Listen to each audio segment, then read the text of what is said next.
Dans l'immensité glaciale du vide, certaines questions demeurent sans réponse. Comment vaincre un prince démon? Ces entités naissent des désirs les plus sombres de l'univers, maîtres de l'entrée fracassante, héros de la damnation glorieuse. Ils incarnent l'inévitable. Pourtant, l'un d'entre eux commit une erreur fatale. Interrompre un homme très important durant une réception très importante. Voici l'histoire d'un homme armé d'un stylo, d'une liste d'invités et d'une patience absolument nulle envers les horreurs cosmiques non invitées. Mondrush Vendetta Prime, isolé par des tempêtes warp durant 4 siècles. Aucune communication astropathique, aucun lien impérial, aucun contact avec la galaxie élargie. Dans l'isolement, d'étranges mutations affectent les sociétés humaines. Elles développent des particularités. Vendetta Prime développa la hiérarchie sociale la plus élaborée, la plus alambiquée, la plus incroyablement détaillée de toute l'histoire impériale. 7000 rangs nobiliaires documentés, chacun accompagné de privilèges spécifiques, d'obligations précises, de formules d'adresse particulières. La différence entre un marquis Secundis et un marquis Tertis, le premier pouvait porter du violet le mardi, le second ne le pouvait pas. C'était une règle extrêmement sérieuse.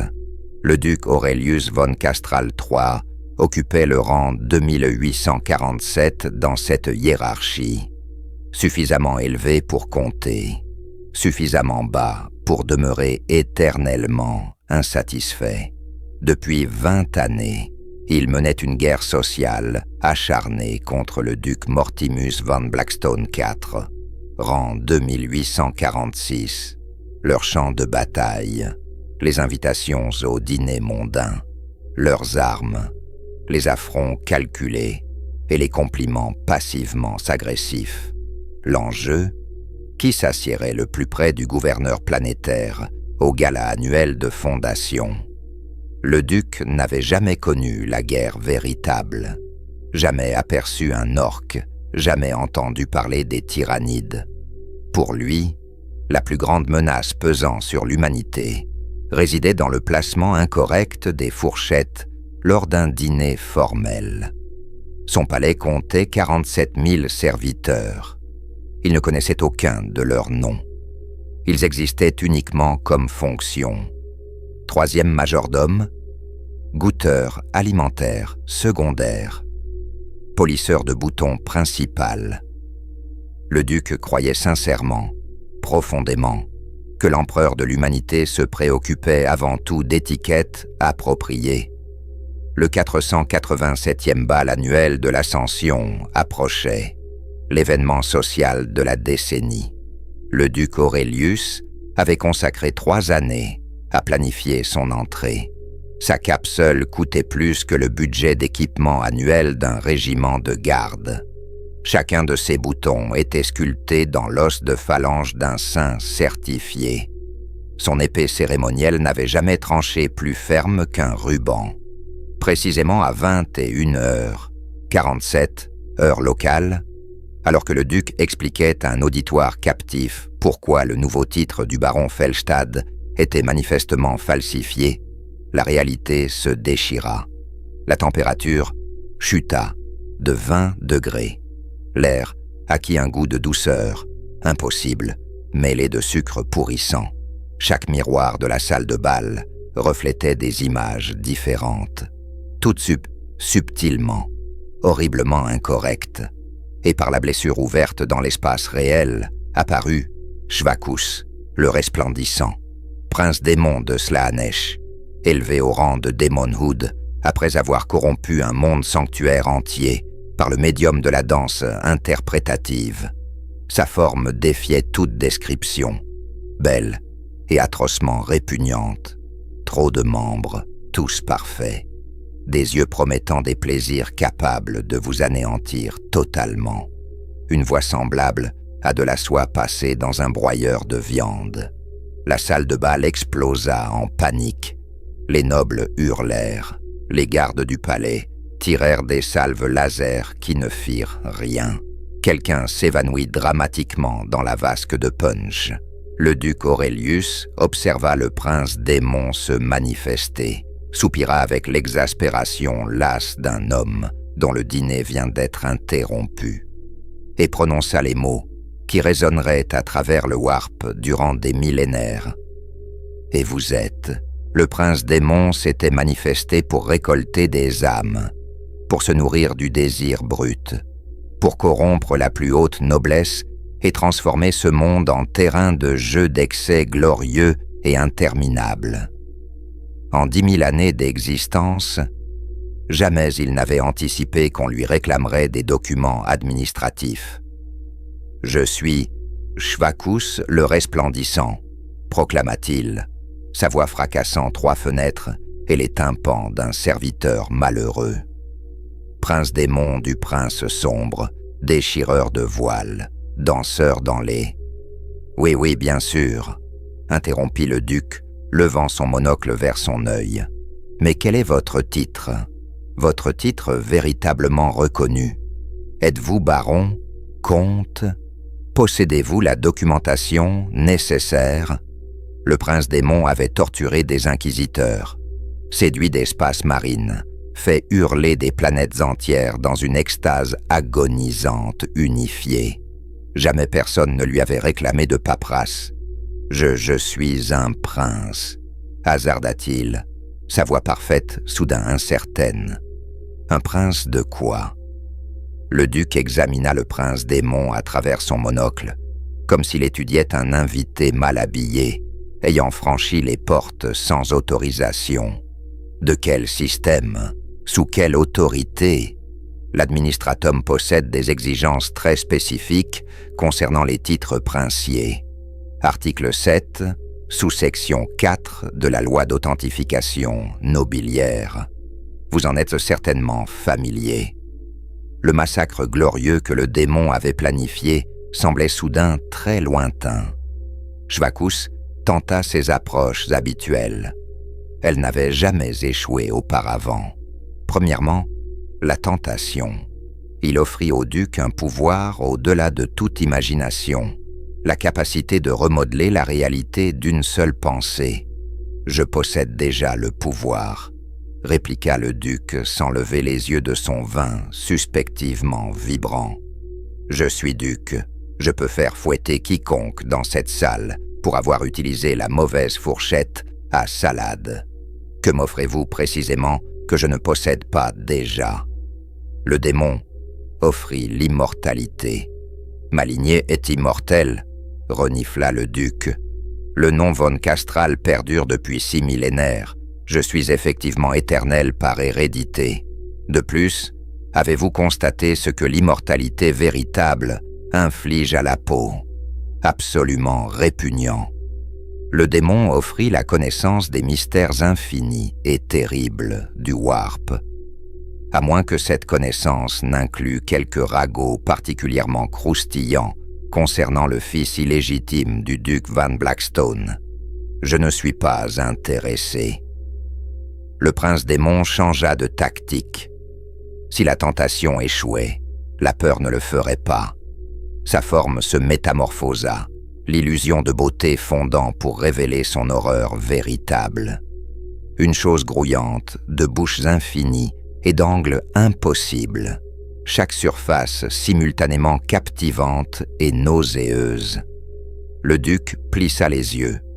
Ceci est-il censé être intimidant? Vous ressemblez au résultat d'une consanguinité entre membres du personnel. Nous possédons des lois entières contre ce genre de choses, savez-vous. J'ai massacré des mondes, rugit le démon, sa frustration commençant à transparaître. Comme c'est terriblement commun, se lamenta le duc. N'importe quelle brute peut détruire des choses. Mais pouvez-vous organiser un dîner pour 300 personnes avec seulement 2 jours de préavis? Pouvez-vous mémoriser les restrictions alimentaires de chaque maison noble, tout en garantissant simultanément que les couverts de vos rivaux soient légèrement mais notoirement inférieurs? Je ne le pense pas. La composition parfaite et intemporelle du prince démon commença à se fissurer. Le duc Aurelius fit un geste languide, et son maître de protocole apparut à ses côtés. Cette entité, commença le duc, prétend être un prince. Veuillez vérifier ses références. Le maître de protocole, un homme ayant mémorisé chaque généalogie noble du secteur, s'approcha du prince démon avec un tome de la taille d'un petit enfant. Il examina le prince démon à travers une paire de lunettes pincettes. Je ne trouve aucune trace dans le registre de la noblesse authentifiée, annonça-t-il après un moment. Aucune héraldique déposée, aucune lignée documentée, aucune lettre patente de Sainte Terra. Ceci est, selon tous les critères officiels, un imposteur. « Je suis un prince démon », hurla Shvakus, la réalité se pliant autour de sa rage. « Je n'ai besoin d'aucune vérification mortelle. »« Tout le monde a besoin de vérification », dit le duc comme s'il expliquait la gravité à un enfant. « Sinon, n'importe qui pourrait simplement se déclarer noble. Imaginez le chaos. Un simple garde s'appelant baron, un marchand prétendant être duc. La société elle-même s'effondrerait. Je sers le prince sombre du chaos. Jamais entendu parler de lui. Est-il dans le registre ? Le maître de protocole feuilleta son livre. Aucun prince sombre répertorié, votre grâce. Il existe un duc sombre du segmentum tempestus, mais il est décédé voilà 3 siècles, d'excellents galas apparemment. Slaanesh, je sers Slaanesh. Noblesse étrangère. L'expression du duc s'assombrit. Comme c'est fastidieux, et je suppose que ce Slaanesh vous a octroyé votre titre. Oui. Le prince démon rugit triomphalement, sans consulter les autorités impériales appropriées, sans déposer les formulaires requis, sans payer les droits de succession nécessaires. Le duc se leva, sincèrement et profondément offensé pour la première fois de la soirée. Ce n'est pas ainsi que fonctionne la succession. Ce n'est pas du tout ainsi que tout cela fonctionne. Le duc entreprit ce qu'il appelait une éducation basique en structure sociale appropriée. Il fit apporter des diagrammes, des arbres généalogiques massifs peints à la main montrant les 400 années d'histoire de la noblesse de Vendetta Prime. Chaque branche, méticuleusement annotée avec titre, mariage, scandale célèbre et crimes vestimentaires notables. « Voyez-vous » expliqua-t-il au prince démon de plus en plus déconcerté, pointant un doigt élancé vers un nom. « Le baron Rothschild ici, 3e branche, 2e niveau. Il a acquis son titre par mariage avec la comtesse Elisa, mais le mariage fut célébré par un évêque secundis, non par un évêque primis. Donc, techniquement, ses enfants ne peuvent hériter que si aucun cousin au 3e degré n'existe. C'est assez simple, vraiment. » Shvakus tenta d'interrompre. « Ceci est dénué de sens. » Dénué de sens. Le duc était sidéré. « Mon cher créature, ceci est la civilisation. Ceci est le tissu même de l'ordre qui nous sépare des animaux et apparemment de ceux que vous êtes. Je suis la perfection incarnée. Vous ne savez même pas vous habiller correctement. » Le duc contra. « Regardez-vous, tous ses membres, et pas un seul ne sait nouer une cravate convenable. Et ce schéma chromatique, violet et rose, ensemble. Êtes-vous une publicité pour un bordel ? » Le prince démon avait été insulté par des primarques. Ceci faisait étrangement plus mal. Le duc continua sa conférence durant 3 heures. Il expliqua la différence entre titres hérités et titres acquis, les formules d'adresse appropriées pour chacun des 7000 rangs. Pourquoi les comtes pouvaient porter des épées le jeudi mais pas les vicomtes. Les nobles dans la salle de bal avait cessé de paniquer. Il prenait des notes. Occasionnellement, quelqu'un levait la main. « Votre grâce, un marquis Tertis peut-il épouser un baron Secundis sans perdre son rang? Seulement si attesté par 3 comtes et un évêque Primi. Suivez un peu, Ferdinand. Le prince d'Aimon se tenait là. Un être de pouvoir et de malice infinie, forcé d'écouter la conférence la plus atrocement ennuyeuse de l'histoire galactique. Il ne pouvait partir. Ce serait admettre une défaite sociale. Il ne pouvait massacrer tout le monde. Cela prouverait simplement l'argument du duc concernant son statut de brute inculte. Donc il resta là. Il écouta. Et lentement, impossiblement, il commença à ressentir quelque chose qu'il n'avait jamais ressenti en 10 millénaires d'existence. L'infériorité. Le démon n'avait pas envahi l'esprit du duc. Le duc envahissait le sien, non par pouvoir psychique, non par foi, mais avec le poids écrasant pur de la condescendance sociale. Car le duc croyait sincèrement, véritablement, absolument, que rien, ni démon, ni Dieu, ni la mort thermique de l'univers elle-même, n'était plus important que la hiérarchie sociale appropriée.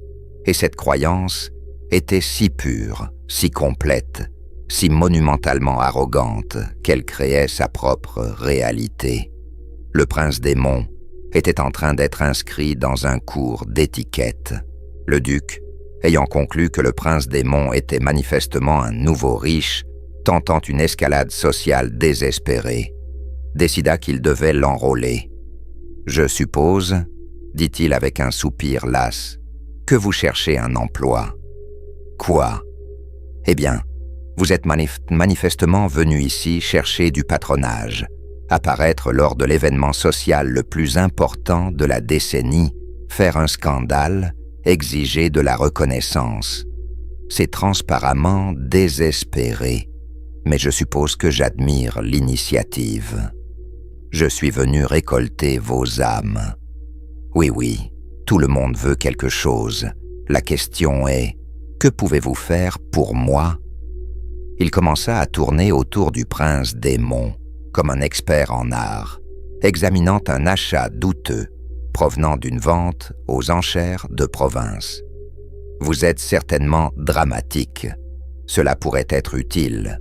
Le duc Van Blackstone se vante de son nouvel animal Xenos, prétend que c'est un croûte ou quelque chose du genre, terriblement exotique, mais vous êtes bien plus impressionnant. Toutes ces dents, les tentacules sont un peu excessifs, mais nous pourrions travailler là-dessus.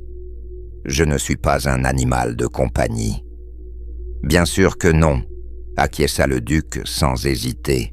« Vous seriez majordome, ou peut-être mon maître de cérémonie. Vous possédez manifestement un talent pour faire une entrée. » Le prince démon tenta de corrompre le duc avec des plaisirs infinis. Le duc critiqua la composition artistique de la vision et suggéra un meilleur éclairage. Le prince démon lui montra des cauchemars d'agonie brisante d'âmes infinies. Le duc les compara défavorablement à son dernier audit fiscal. Le prince démon offrit de massacrer tous ses ennemis. Massacrer, mon cher créature, comme c'est indiscutablement vulgaire. La mort sociale est bien plus dévastatrice. Faites utiliser au duc Van Blackstone la mauvaise fourchette lors du dîner. Maintenant, cela le détruirait totalement. Le démon, dans un moment de désespoir cosmique, décida de jouer le jeu. Il accepterait l'offre pathétique du duc, le corromprait de l'intérieur, puis transformerait ce monde entier en sanctuaire glorieux de Slaanesh. « Très bien, siffla-t-il, j'accepte votre offre. »« Excellent. Maintenant, nous devons discuter de la rémunération. Le tarif standard pour un majordome est de 700 guildes du trône par cycle lunaire. Mais étant donné votre absence totale de référence, je n'ai pas besoin d'argent. » « Tout le monde a besoin d'argent. déclara le duc comme si c'était une loi physique. Sinon, comment paieriez-vous le logement, la nourriture, la tenue appropriée? Vous ne pouvez simplement manifester des choses depuis le warp. Je peux littéralement faire exactement cela.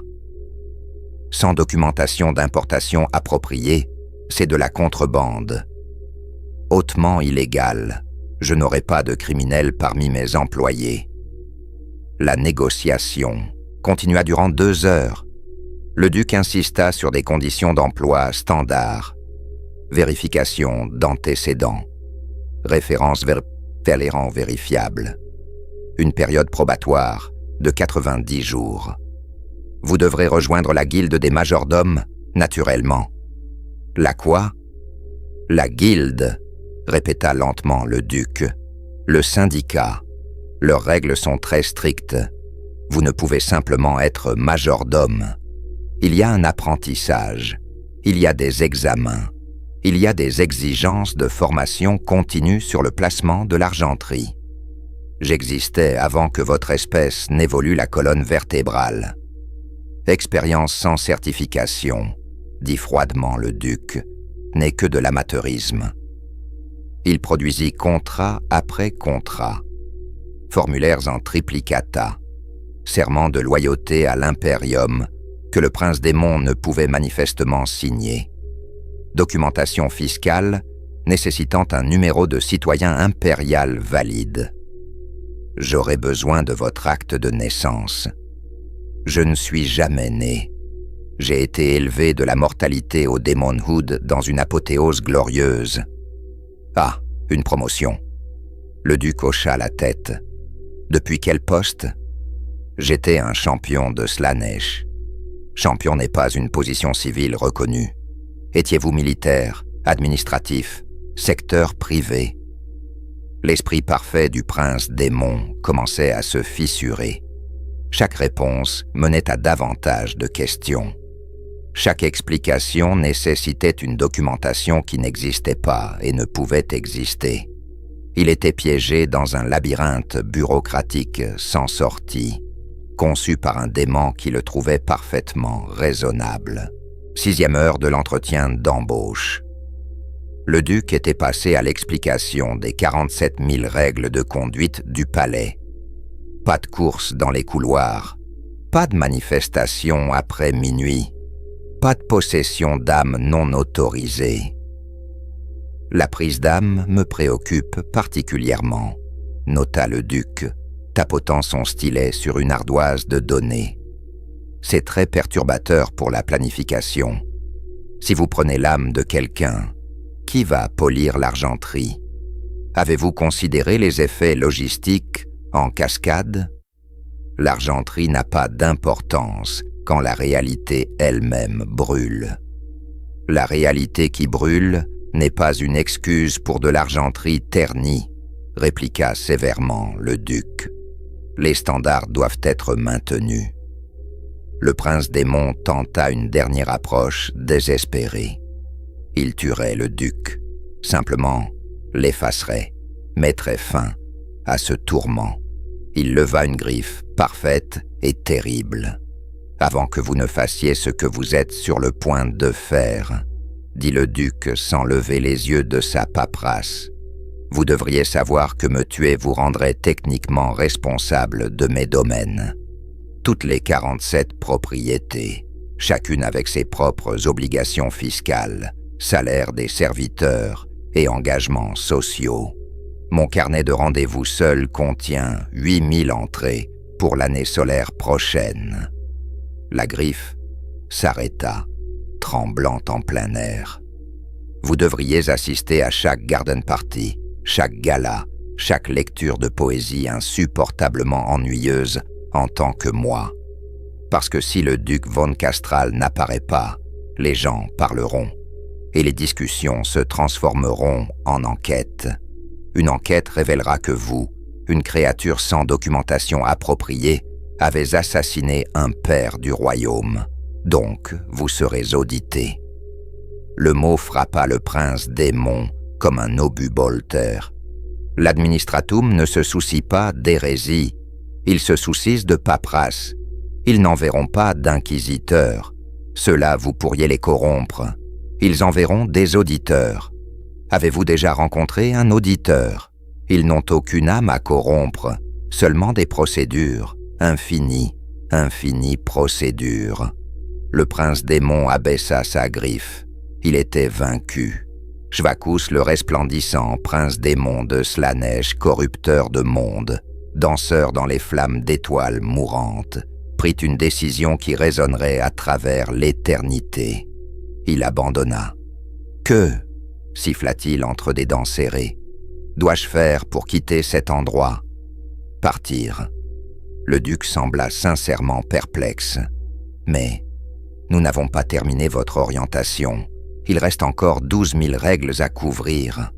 Et puis, il y a l'ajustement de l'uniforme. S'il vous plaît, » supplia le démon, le son déchirant le tissu de la réalité. « Je ferai n'importe quoi, j'exaucerai n'importe quel souhait. Laissez-moi simplement retourner au Warp. » Le duc considéra ceci, tapotant un doigt contre son menton. « Eh bien, vous avez gaspillé un temps considérable. Le bal est ruiné. Les invités sont traumatisés. Et le tapis devra être remplacé. Savez-vous comme il est difficile de faire partir de la soie australienne? Je paierai n'importe quel prix. Je ne veux pas de votre argent, dit dédaigneusement le duc. Comme nous l'avons établi, vous n'en avez pas. Mais vous m'avez mis dans une position difficile. Les gens vous ont vu. Ils savent que vous avez prétendu être prince. Si vous disparaissez simplement maintenant, que penseront-ils? Que le duc von Castral n'a pu vérifier un simple titre, que j'ai été dupé par un imposteur manifeste. Alors que voulez-vous? Le duc sourit. Ce fut le sourire d'un homme qui venait de gagner un jeu que l'autre joueur ne savait même pas qu'il jouait.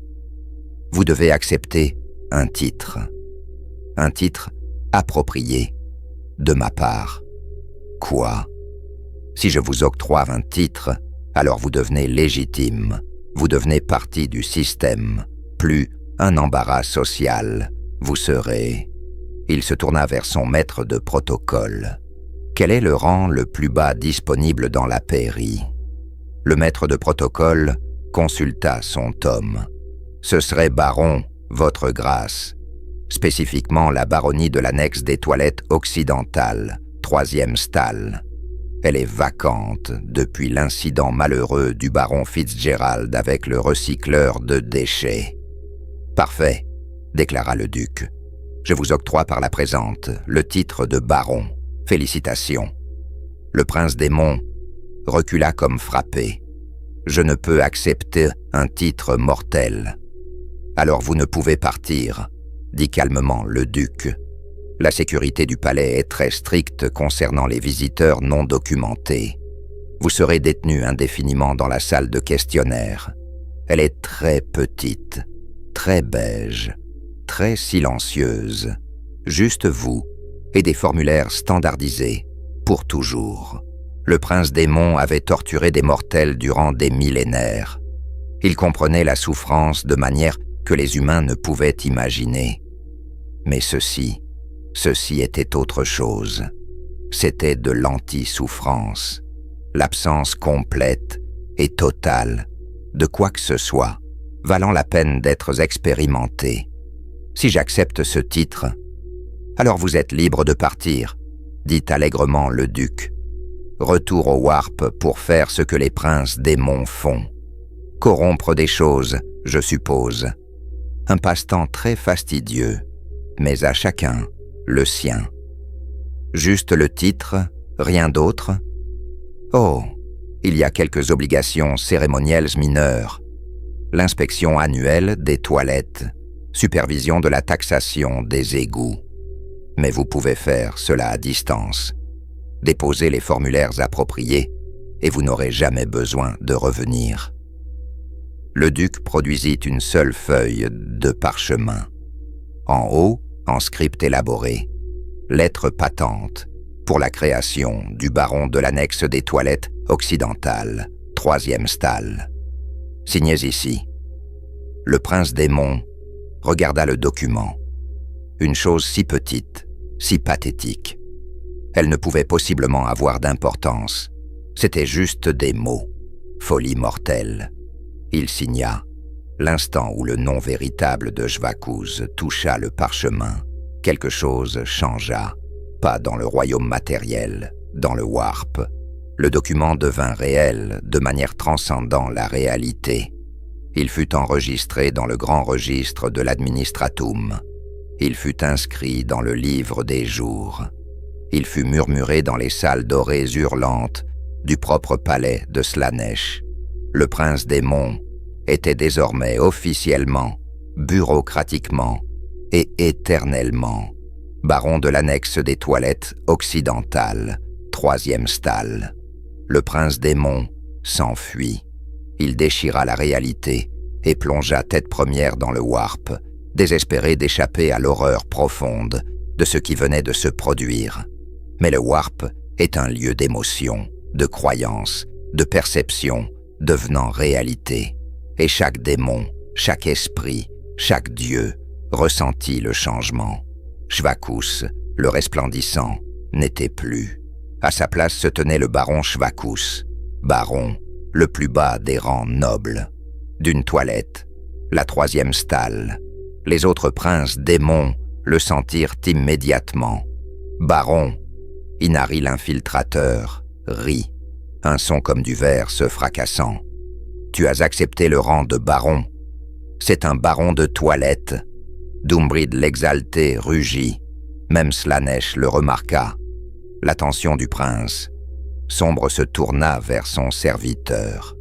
Baron Shvakuz, la voix du dieu, était soie et poison et hilarité à peine contenue. Ton nouveau titre m'amuse. Il ne signifie rien, c'est folie mortelle. Rien ne signifie rien dans le warp. Tu es ce que tu es cru être. Et toi, mon cher serviteur, tu es cru être un baron de toilette. Le rire d'un dieu du chaos remodèle la réalité. La forme de Shvakuz se trouva sa forme parfaite changeant. Il était toujours un prince démon, toujours puissant, toujours immortel. Mais désormais, il possédait une petite responsabilité bureaucratique insistante. Chaque fois qu'il tentait de se manifester, il ne pouvait apparaître que dans des toilettes, spécifiquement la troisième stalle de n'importe quel lieu donné. Son influence corruptrice corrompait désormais la plomberie. Ses murmures de tentation devinrent des gargouillements dans les tuyaux. Ses offres de pouvoir sombre s'accompagnèrent d'une légère odeur de produits de nettoyage industriel. Le duc Aurelius von Castral III compléta sa paperasse. Les lettres patentes furent déposées, les rôles fiscaux mis à jour. Le baron Shvakuz faisait désormais officiellement partie de la noblesse impériale, la partie la plus basse. Le duc retourna vers ses invités. « Eh bien, annonça-t-il, c'était complètement déplaisant. Un prince démon à mon bal sans même apporter un cadeau, l'audace absolue. » Le duc Van Blackstone, son rival, leva une main hésitante. « Aurelius, tu viens de transformer un prince démon en management intermédiaire. Management inférieur en réalité. La supervision des toilettes est à peine administrative. » La fête reprit. L'orchestre entama une valse. Les serviteurs nettoyèrent l'icor. L'Inquisition mit finalement toute la planète en quarantaine. Le rapport de l'inquisiteur Karamazov déclarait simplement « Quoi que soit le problème de ce monde, je ne veux pas qu'il se propage. » La leçon est inscrite dans le registre des perdus, déposée en triplicata. Le duc n'a pas vaincu le prince démon par la foi, ni par la force. Il l'a vaincu avec la seule puissance plus écrasante que le chaos lui-même, la condescendance bureaucratique. Le démon cherchait à corrompre par la tentation. Le duc corrompit par la paperasse. Le démon promettait le pouvoir. Le duc fournit un titre si petit si insignifiant, si précisément rabaissant, que l'accepter constituait un destin pire que la mort. Et voici la vérité, qui devrait terrifier chaque serviteur du chaos. Le duc n'était pas intelligent. Il croyait simplement, sincèrement, honnêtement, que la documentation appropriée était plus importante qu'un prince démon. Dans le Warp, le baron Schvackus, de l'annexe des toilettes occidentales, 3e stalle, continue d'exister. Mais chaque tentation murmurée s'accompagne de l'écho de rires divins. Chaque manifestation sent légèrement l'eau de Javel. Il apprit ce que chaque citoyen de l'Imperium sait. Il existe des horreurs plus grandes que le Warp, et rien n'est plus écrasant pour l'âme que d'être correctement classé dans la bureaucratie impériale. Le duc mourut 40 années plus tard de ce que les médecins appelèrent satisfaction terminale. Ses derniers mots furent rapportés comme « enfin, mieux classé que Van Blackstone ». Il ne réalisa jamais qu'il avait sauvé son monde. Il savait seulement qu'il avait maintenu l'ordre social approprié. Et dans les ténèbres sinistres du lointain futur, parfois l'arme la plus puissante contre le chaos n'est ni un bolter ni une prière. C'est un contrat précisément formulé pour l'entretien des toilettes